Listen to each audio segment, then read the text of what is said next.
Day one 2005 में जब ये इमेजेस बाज़ार का आइडिया आया था, ये जो वेबसाइट है, इस पे काम शुरू हुआ। 1 साल तक दिन रात इसके ऊपर काम चलता रहा। और 1 साल बाद में 2006 में जब इसको लॉन्च किया तो it was a complete disaster, it was a failure. मैं रोज़ की तरह वॉलीबॉल खेला अपने फ्रेंड्स के साथ में। उसके बाद में मेरा एक रूटीन था कि मैं और मेरा एक friend, one of my childhood friends, हम दोनों रात को वॉक करते थे 11 बजे। तो मैंने उससे पूछा, मैंने कहा यार एक बात बता, चक्कर क्या है? मैंने तुझे इतनी बार देखा है कि तेरी लाइफ के अंदर इतनी मेजर प्रॉब्लम्स आ जाती हैं, लेकिन अगले दिन तू फिर नॉर्मल हो जाता है। वो कहता है यार देख बिल्कुल साफ है, जिस दिन ऐसा कुछ होता है, जब मैं कुछ सोच रहा होता हूँ कि ऐसा होना चाहिए और वैसा नहीं होता, उस दिन तो मैं डिप्रेस हो जाता हूँ, लेकिन अगले दिन मैं नॉर्मल इसलिए हो जाता हूँ क्योंकि रोज़ रात को पिछले 4 साल से मैं गाना सुनता हूँ। तो मैंने कहा यार उससे क्या होता है? कहता है अभी बताता हूँ क्या होता है, लेकिन कहता है मैं तेरे को गाना नहीं बता सकता कौन सा है, तू बहुत हंसेगा यार, तू मजाक उड़ाएगा मेरा। मैं कहा नहीं बोलना कौन सा गाना है। कहता मुसु मुसु हासी देव में लई लई। इस गाने की खास बात यह है, इस मूवी की खास बात यह है कि इसमें जितनी भी स्टार कास्ट थी वो सारी नई थी। मतलब इसमें कोई भी पुराने एक्टर्स नहीं थे, सारे नए एक्टर्स और एक्ट्रेसेस थे। तो कहता है मैं जब भी इस गाने को सुनता हूँ तो मैं अपनी आंखें बंद कर लेता हूँ और अपने आगे ना एक सिचुएशन को इमेजिन करता हूँ कि हम एक मूवी थिएटर में बैठे हैं, मेरे फैमिली मेम्बर्स मेरे साथ में हैं, मेरे फ्रेंड्स मेरे साथ में हैं, तू है, मैं हूँ, हम सब लोग हैं, और उस बड़ी स्क्रीन पे मैं हूँ।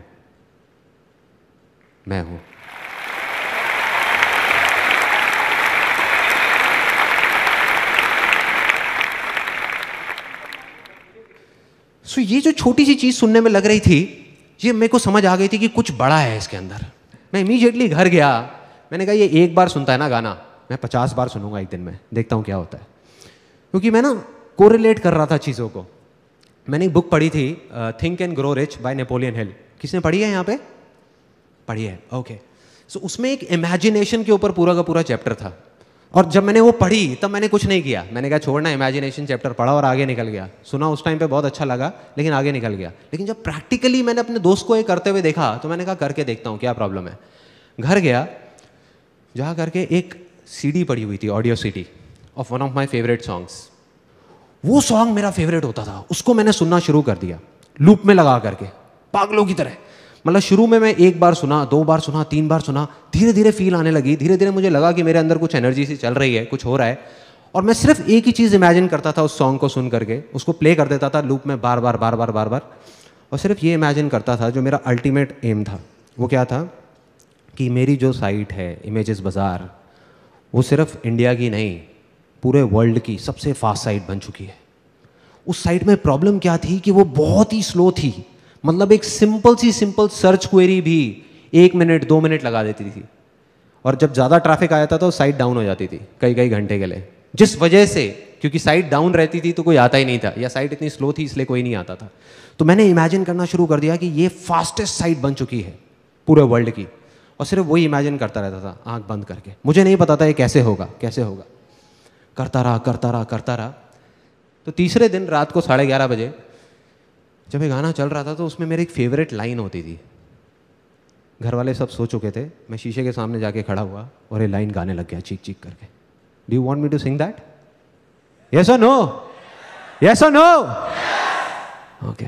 तो अपने कान बंद कर सकते हो आप लोग अगर चाहो तो, बाद में मत बोलना कि वार्न नहीं किया था मेरे को।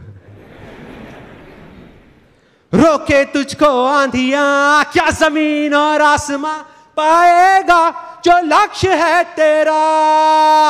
लक्ष्य को हर हाल में पाना है।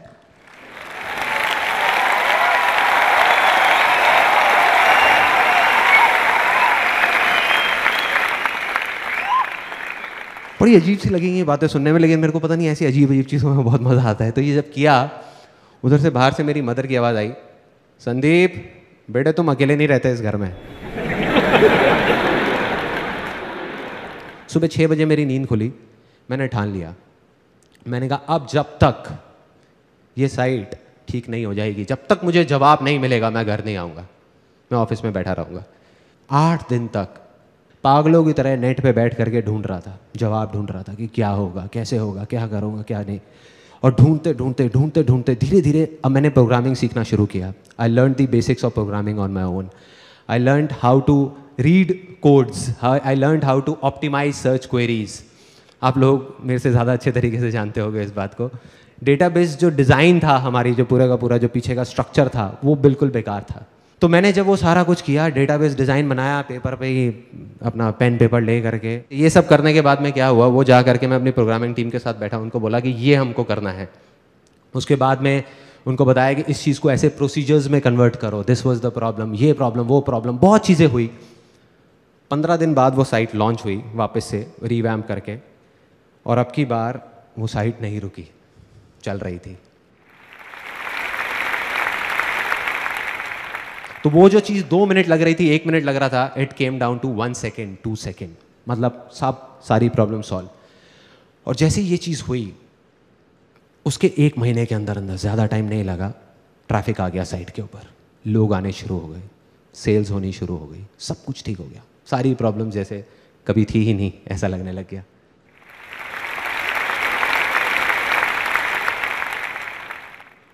डे 2, हम फैमिली के साथ सब लोग बैठे हुए थे एक रेस्टोरेंट में। It was in the year 2007। अंदर ही अंदर कुछ चल रहा था मेरे, there was something which was going on. और वो क्या था कि हमारा जो बिजनेस था, ये जो इमेजेस बाजार था, ये ना ग्रो नहीं कर पा रहा था। It was kind of stuck at the same level. जैसे जो सेल्स जब साइट ठीक हुई उसके बाद एकदम से ऐसे गई, then it was moving like this, एक स्ट्रेट ग्राफ की तरह, मतलब it was not going like this, ऐसे नहीं हो रहा था।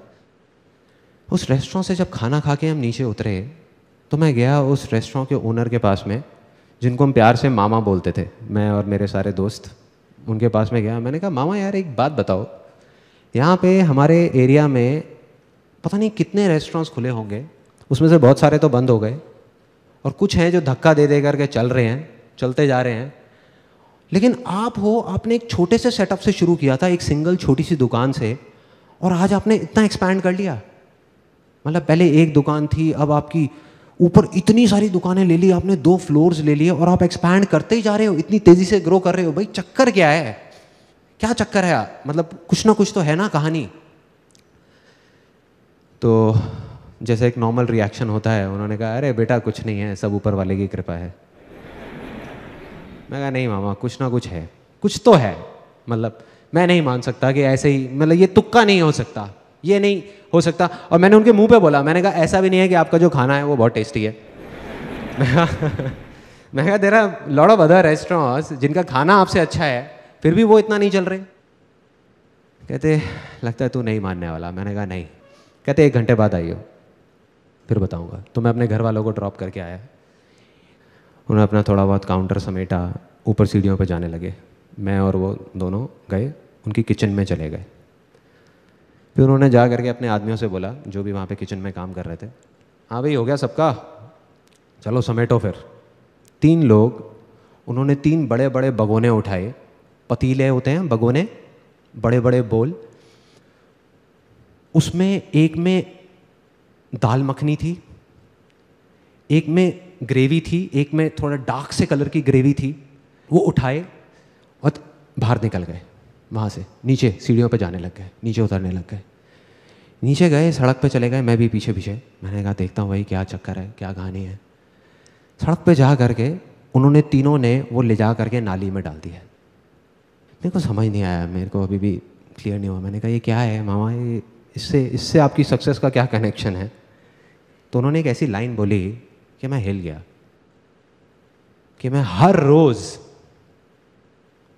अपनी तसल्ली के लिए अपने पैसे को नाली में बहा देता हूं। उन्होंने बोला और वहां से चले गए। मैं वहीं खड़ा रह गया, मैं सोच रहा था, मैंने कहा इसका क्या मतलब है। मैं घर गया, नींद नहीं आ रही थी, सोचता रहा, दिमाग चल रहा था। मैंने कहा इसको ब्रेक कर करके समझना पड़ेगा, एक बार में पूरा समझ नहीं आएगा। तो उसका पहला पार्ट कि मैं हर रोज, मैंने कहा समझ आता है, इसका मतलब यहां तक समझ आता है, अपनी तसल्ली के लिए, ये सेकंड पार्ट था उसका। मतलब कि वो ये जो कर रहे हैं वो अपनी तसल्ली के लिए कर रहे हैं। इसका क्या मतलब हुआ कि वो किसी और की तसल्ली के लिए नहीं कर रहे। कोई और कौन? मैं, जो उनके रेस्टोरेंट में खाना खाने जाता हूँ, या मेरे जैसे और बहुत सारे लोग, मतलब कि उनके कस्टमर्स। यहाँ पे बात कर रहे हैं सेल्फ सेटिस्फैक्शन की, ये अपनी तसल्ली की बात कर रहे हैं, कस्टमर सेटिस्फैक्शन की बात नहीं कर रहे। और मुझे धीरे धीरे समझ आने लगा हमारी प्रॉब्लम, कि हमारी प्रॉब्लम क्या है, इमेजेस बाजार की प्रॉब्लम क्या है, कि हम कस्टमर सेटिस्फैक्शन पे जा करके रुक गए हैं, अटक गए हैं। कस्टमर सेटिस्फाइड हो गया, शांति से बैठ जाओ ना। तो इस वजह से हम शांति से बैठे हुए थे। हमने कहा हाँ सब सही है, सही है, सही है। तो यहाँ पे समझ आने लगा, मेरे को समझ आने लगा कि मुझे क्या करना है। और उसका जो लास्ट पार्ट था उनके डायलॉग का, कि मैं अपनी तसल्ली के लिए अपने पैसे को नाली में बहा देता हूं, इस डायलॉग ने मुझे हिला के रख दिया अंदर तक। ये मेरे को समझ नहीं आ रहा था। हमारी फैमिली में, मतलब मेरी फैमिली में क्या होता है कि अगर हम एक स्कूटर भी खरीदते हैं ना, तो उसकी जो पॉलीथिन्स हैं वो 1 महीने बाद उतारते हैं। मतलब इतना हम पैसे को बचा बचा करके चलते हैं। सिर्फ एक ही चीज़ सुनी है, सीखी है बचपन से आज तक, money saved is equal to money earned, कि बेटे पैसे को बचाओ, पैसे को बचाओ। तो इस तरीके से मैं चल रहा था। और दूसरी तरफ ये आदमी क्या बोल रहे थे कि पैसे को नाली में बहा दो। समझ आया। मैंने कहा कि यही दम चाहिए, ये करना है किसी तरीके से, और अगर मैंने ये कर दिया तो काम हो गया। मैं गया, जा करके अपने ऑफिस में सबकी मीटिंग बुलाई, जा करके उनको बोला, मैंने कहा अब से हमें अपने पैसे को नाली में बहाना है। तो सब मेरी शक्ल देख रहे बैठ करके, कहते ये क्या बोल रहे हैं। मैं कहा ओ सॉरी, मैं समझाता हूँ कि हमें क्या करना है। हमें अब से अपने सेटिस्फैक्शन के बारे में सोचना है। तुम्हारा सेटिस्फैक्शन, मेरा सेटिस्फैक्शन, हमारा सेटिस्फैक्शन। एक दिन में हम अगर 100 इमेजेस भी शूट कर सकते होंगे तो हम सिर्फ 25-30 इमेजेस करेंगे। लेकिन वो 25-30 इमेजेस ऐसी होनी चाहिए कि आंखें फट जाएं देख करके, तुम्हारी भी और मेरी भी। तुम सिर्फ ये बताओ कि तुम्हें किस तरह का शूट करने में मजा आएगा, ऐसा क्या होना चाहिए कि तुम्हें मजा आए। छोड़ो क्लाइंट को, छोड़ो मुझे, पैसा कितना भी लग जाए, बह जाए, कोई टेंशन नहीं है। कहते सबसे पहले हमको फोटोग्राफी इक्विपमेंट्स जो हैं वो नए लेने होंगे। अभी हम इंडियन यूज़ कर रहे हैं ज़्यादातर, लाइट्स और ये वो सारी चीज़ें। कहते वो अगर हम इंटरनेशनल ले लेते हैं जो बहुत एक्सपेंसिव है तो हमारी क्वालिटी बढ़ सकती है। मैंने कहा ले लो, डन। मैंने कहा कल ही लो, परसों तक भी नहीं रुकेंगे। वो हो गया। मैंने कहा और क्या कर सकते हैं। कहते और हम जो लोकेशंस हायर करते हैं अपने शूट के लिए, वो अभी हमारा एक बजट है 5-7 हज़ार रुपये का, अगर हम उसको बढ़ा देते हैं। मैंने कहा कितना बढ़ाना है। कहते 20-25 हज़ार रुपये में बहुत अच्छी लोकेशन आ सकती है। मैंने कहा करो। मैंने कहा इंडिया से हम फॉरेन में मॉडल्स लेकर के जाएंगे, वहाँ जा करके शूट करेंगे, करो। ऐसे हर चीज़ का बजट बढ़ा दिया। एक्साइटमेंट किस लेवल पे था, I can't express it in words. उस टाइम पूरी की पूरी टीम का, सबको इतना मज़ा आ रहा था। रोज़ एक ऐसा शूट निकल के आ रहा था जो पहले वाले से लाख गुना बेटर था। 2 महीने बाद पूरी की पूरी ये नई कलेक्शन हमने लॉन्च करी अपनी साइट पे, and you won't believe it, उसके 1 महीने के अंदर अंदर हमारी साइट पे, जब मैंने पीछे एनालिटिक्स से देखा, ट्रैफिक 10 गुना बढ़ गया, 10 टाइम्स इन 1 मंथ। इमेजेस बाजार बिकेम सक्सेस। डे 3, दिमाग मेरा बन चुका था एक एंटरप्रेन्योर का। एंटरप्रेन्योर, बिल्कुल एक एंटरप्रेन्योर की तरह सोच रहा था कि ये जो हमारा बिजनेस है इमेजेस बाजार, चाहे कितना भी अच्छा हो, बट हम एक नीश सेगमेंट में ऑपरेट कर रहे हैं। So there is a limit to where we can grow. साल का अब हम 30-40% से ग्रो कर सकते हैं, बट अगर हम एक्सपोनेंशियल ग्रोथ की बात करें तो वो नहीं हो सकता। अगर मैं ये चाहूँ कि इसकी रेवेन्यूज़ को यहाँ से बढ़ा करके 10,000 करोड़ कर दूँ तो नहीं हो सकता। उसके लिए एक आइडिया आया और उस आइडिया पे काम करना मैंने शुरू किया। ऑलमोस्ट 5 महीने तक मैंने काम किया दिन रात उस आइडिया पे। I'll tell you that idea, वो क्या था। It was very simple. Air purifiers, India में हर घर में आज की डेट में एक वाटर प्यूरीफायर है, बट एयर प्यूरीफायर का किसी ने नाम तक नहीं सुना है। On the other hand, penetration rate of air purifiers in countries like North America, it's more than 30%. In Japan, it's more than 17%, and it's growing like anything in all over the world. India में अभी तक एक भी ऐसा brand नहीं है, या ये कह लो कि ब्रांड रिकॉल नहीं है किसी भी ब्रांड की। So the plan was ready, business plan was ready, market research हो चुका था, marketing strategy was ready, investors were ready, and I was 110% sure कि आने वाले 10 साल के अंदर अंदर it's going to be $1 billion company in terms of valuation. दिमाग ऐसे सोच रहा था, दिल कह रहा था कि मैंने अपने आप से एक कमिटमेंट किया था जब ये कंपनी शुरू भी नहीं हुई थी इमेजेस बाजार, उससे काफ़ी साल पहले, जब मैं अराउंड 22-23 साल का था, कि अगर मैं ज़िंदगी में कभी कुछ बन गया, तब मैंने और बहुत सारे काम किए थे, बहुत प्रॉब्लम्स आ रही थी, फैमिली की कंडीशंस काफ़ी ख़राब थी। तो मैंने कहा था अपने आप से कि अगर मैं कभी कुछ बन गया ज़िंदगी में, तो मैं अपने तक नहीं रखूँगा उन सारे एक्सपीरियंसेस को, शेयर करूँगा पूरी दुनिया के साथ, वैसे लोगों के साथ जो मेरी तरह ही कुछ करना चाहते हैं। 2:30 बजे रात के, it was again a turning point of my life.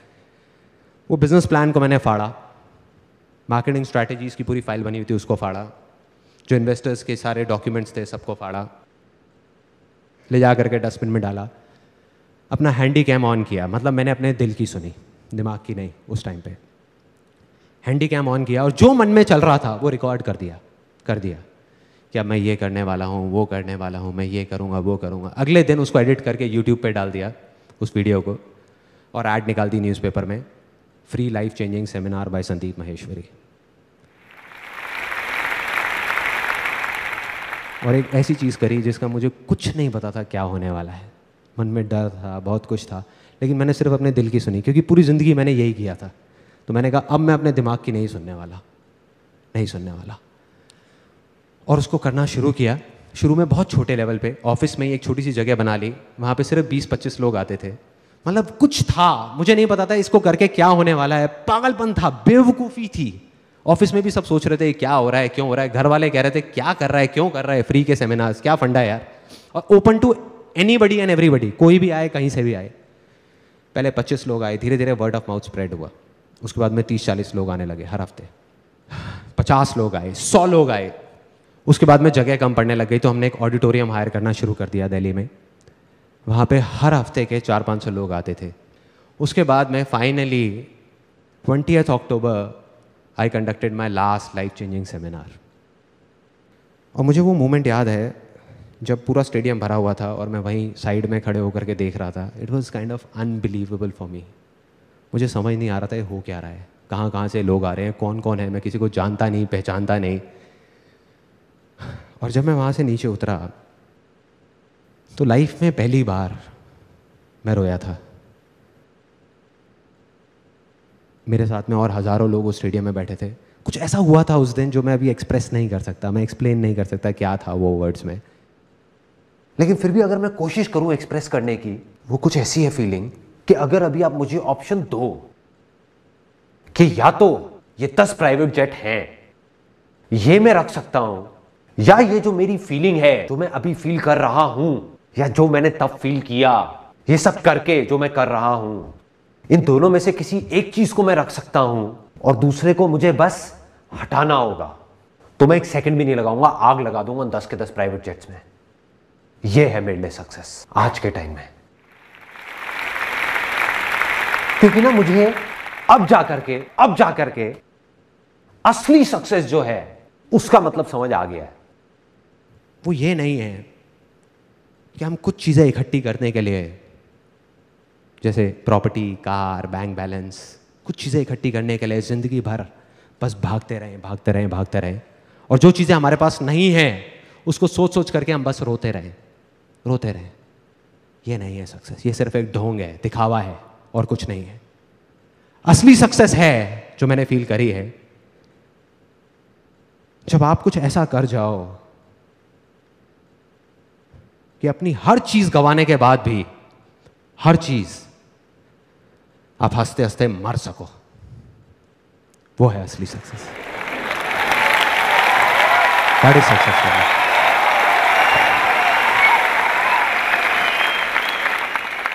Thanks.